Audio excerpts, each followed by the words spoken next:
Hi there guys, Steve here from Coils and Coins, and in today's video I'm going to explain 5 different tips that I reckon will make a big difference to your detecting success, but also alleviate a lot of the potential frustrations and issues that you might have out there while you're hunting.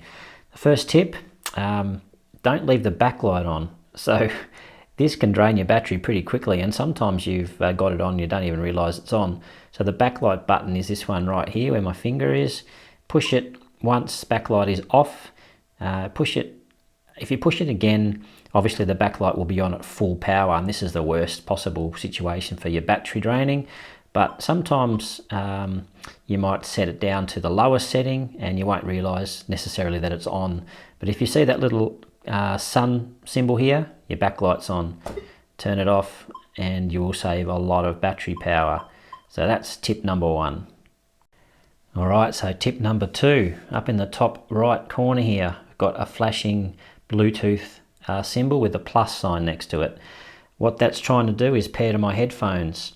If I'm not using headphones, this is going to keep trying to sync with my headphones. It's using up battery power the whole time it's doing this.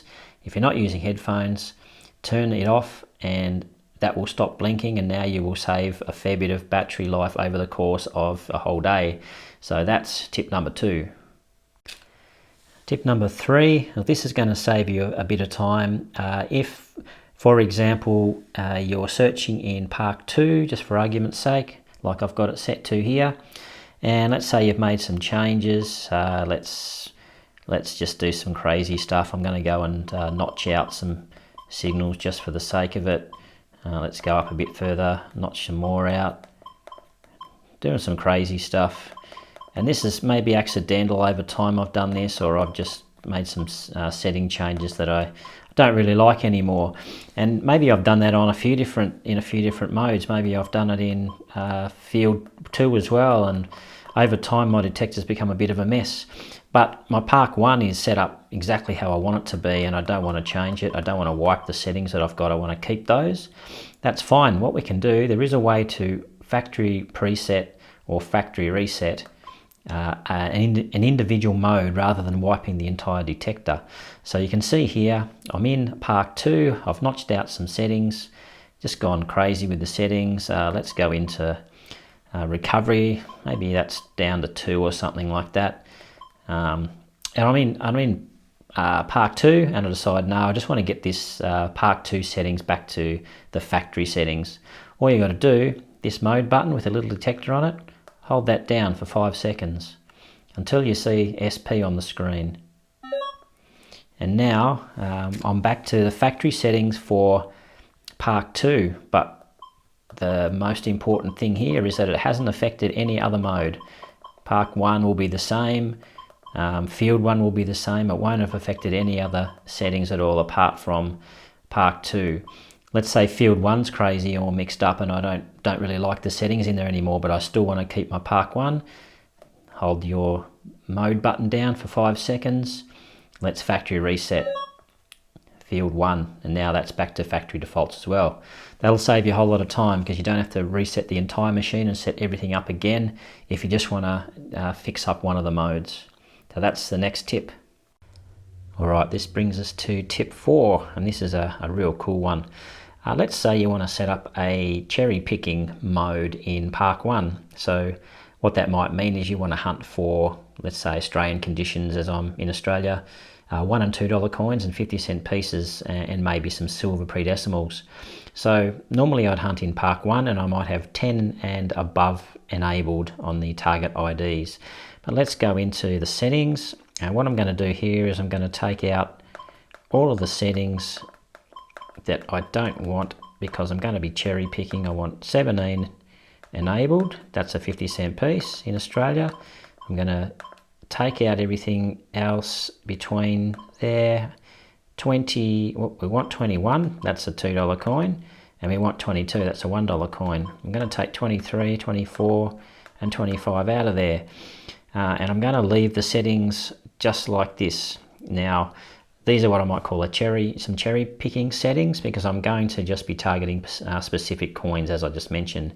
Now, let's just say I want to keep this setting quick and handy, so I can toggle to it whenever I want. This user profile button is exactly what this is for. Maybe I also want to change some other things like the recovery speed, the tones, the iron bias. You make your changes, whatever settings they might be, and when you want to save them into the user profile, this user profile button, you just hold it down until you hear that beep, and you'll see the little icon appears. Now, what that means is that those settings, whatever they are in whatever mode you're in, has been saved to this user profile. If I press the user profile button again, I'm now out of user profile, I'm back to the normal settings. Now let's go back in and enable everything again, because I don't want to notch anything out when I'm normally hunting. So I'm going to put these back in, and we'll go all the way down to 10, 12, yep, 11 and 10. So now I have got all of my settings back in. Let's say I've changed my recovery speed to 6, and I'm happy with my settings as they are right there. This is the way I would normally hunt, let's say, for argument's sake, this is my default. But then let's say I'm out hunting, I'm in a really trashy park, or I'm running out of time, I just want to try and coin shoot for a few $1 and $2 coins. Press my user settings button, and now I'm in my coin shooting mode, ready to go, looking for $1 and $2 coins, 50-cent pieces, and maybe some silver pre-decimals and pennies, that kind of thing. And then when I'm finished with that, I can just switch back to the standard mode. So that's tip number 4, and that's a real good one for just those cherry picking type situations. And that brings us finally to tip number 5, which is a really good one. It might be one that you've not thought of before, but it's, once you realise this can be done, you'll just keep on doing it. So, power bank. Plug your cable in, connect it to the back of your detector, and you can charge the detector while you're out in the field detecting with it. Or if you're taking a break and your battery's getting low, you're having lunch or something in the car, whack it on the charger. It'll charge up pretty quickly. In half an hour, you'll probably get 2 bars of your battery back.